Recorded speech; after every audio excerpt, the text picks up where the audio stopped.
Alors aujourd'hui, je voulais vous parler de support client.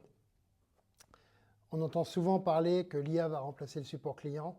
Je pense que ce n'est pas la question. La question, c'est plutôt comment l'IA peut apporter de la réactivité au support client, euh, que le support client soit plus humain grâce à l'IA.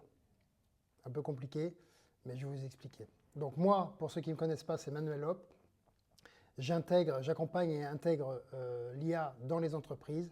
Donc j'audite, j'essaye de comprendre tous les flux dans l'entreprise et voir comment on peut automatiser et mettre de l'IA de façon performante dans l'entreprise pour accélérer tous ces flux. Voilà.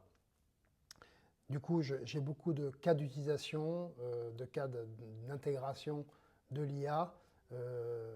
Et donc je suis là pour je fais ces vidéos pour vous partager tous ces cas pour que vous puissiez prendre conscience des choses qui peuvent être intéressantes à faire dans votre entreprise ou des erreurs à éviter parce que je veux aussi partager des choses qui ne sont pas très efficaces où on pense que ça peut le faire mais ça ne le fait pas. Donc ça, je vais le partager. Alors, aujourd'hui, support client. Qu'est-ce qui se passe? Quand un client a un souci, il veut une réponse rapide et si possible, tout de suite, pas dans 4 heures. Donc ça, pour une petite entreprise, c'est pas toujours simple parce qu'elle n'a pas le support client dédié. Donc ça veut dire soit des personnes dans l'entreprise vont répondre et donc vont s'interrompre pour avoir de la réactivité et vont répondre. Et donc le problème, c'est qu'ils vont s'arrêter dans les tâches qu'ils faisaient jusqu'à maintenant. Ou alors, ils vont se dire 2 fois par jour, je regarde les tickets et je réponds. Et donc là, on n'a plus la réactivité du support client. Donc ça, c'est un problème. Et puis pour ceux qui ont la chance d'avoir un support client dédié, ce qui se passe, c'est qu'on s'aperçoit que la plupart du support répond souvent, toujours un peu aux mêmes questions. Donc, ce n'est pas très efficace. Donc la solution, c'est mettre un agent IA. Alors c'est quoi un agent IA? C'est quelque chose qui va venir écouter différents canaux, hein, parce que vos demandes de clients peuvent arriver par email, par WhatsApp, par Slack. Voilà, il y a plusieurs canaux. Donc c'est quelque chose qui va écouter ces canaux. Et quand un message va rentrer, il va pouvoir interpréter le message. Et donc, il va devoir apporter une réponse. Une réponse par rapport à votre entreprise, à vos produits. Et donc, tout ça, ça nécessite de mettre en place une mémoire d'entreprise, une sorte de base de connaissances avec tous les documents publics, tout ce qui peut être en tout cas dévoilé au public.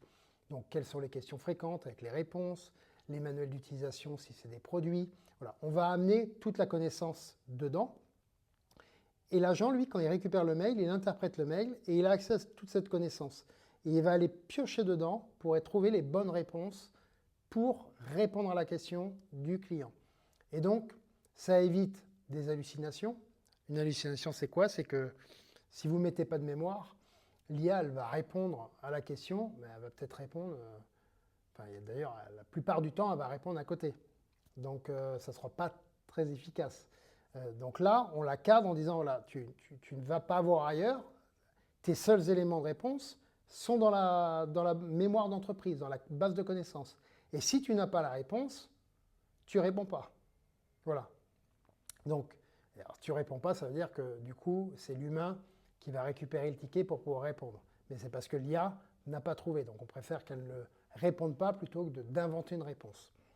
Et donc ça, c'est très efficace parce que ça va très vite. Elle va répondre dans la minute et elle va répondre à la question. Je prends l'exemple, je sais pas, on a quelque chose qui s'installe en 4 étapes dans la base de connaissances. Le client demande comment on peut faire en 2 étapes. Et ben, elle va lui prendre les 4 étapes et elle va lui mettre formaté en 2 étapes. Donc il y aura toujours les 4 étapes pour lui. Hein. Il ne va pas manquer d'informations, mais il va répondre à sa question. Donc ça, c'est très intéressant. Et puis on s'aperçoit qu'il y a énormément, alors quand c'est bien réglé, il y a énormément d'empathie. Voilà, parce qu'on va venir donner une personnalité à cet agent IA, comment répondre, les bonjours, les merci, les au revoir, enfin voilà. Tout ça, la tonalité, le style d'écriture, on va configurer tout ça lié à la base de connaissances et au support client. Donc, c'est très intéressant. Mais ce qui est important, c'est toujours d'être transparent. C'est-à-dire que comme la réponse arrive dans la minute, c'est bien de montrer et de le dire que c'est une IA qui répond. Et que là, on est là pour apporter une réactivité à la demande. Et que si toutefois la réponse ne convenait pas, il n'y avait aucun problème. Il suffisait de demander un humain. Et donc, c'est très bien perçu par les utilisateurs. C'est-à-dire, s'ils reçoivent quelque chose qui ne correspond pas à ce qu'ils voulaient, et que ça tape à côté, et qu'ils savent que c'est une IA, ça ne pose pas de problème. Par contre, si on leur fait croire que c'est un humain, ou si c'est un humain qui répond à côté, tout de suite, ça s'enflamme.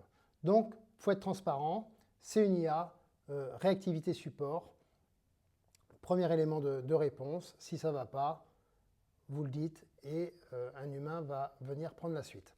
Donc ça, c'est très important de le dire.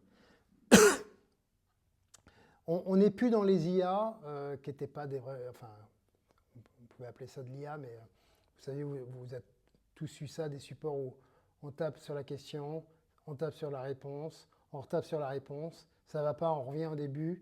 En fin de compte, on devient fou à taper sur ces choses-là. Là, on n'est pas du tout dans ce domaine-là. Là, on est dans un domaine où l'IA va essayer de comprendre la demande du client et va avoir accès à la base de connaissances et va formuler une réponse presque comme si c'était un humain, hein, mais du coup, elle va aller beaucoup plus vite et avec souvent, ça je mets entre guillemets, beaucoup plus d'empathie. Voilà.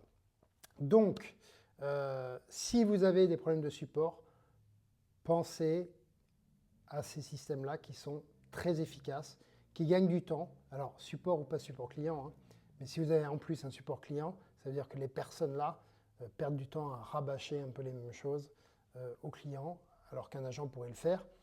Et il est plus intéressant que son support client soit dédié, il y ait plus de temps sur les problématiques plus complexes ou qu'il fasse autre chose, plutôt que de répondre bêtement à des questions où une IA pourrait très bien répondre.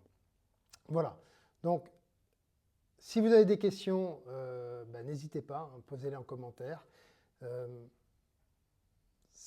Alors n'oubliez pas, important, n'oubliez pas de vous inscrire, de me suivre si vous voulez être informé des prochaines vidéos sur tous ces cas d'utilisation. Donc voilà, aujourd'hui, c'était le support client avec un agent IA qui vient dans une mémoire.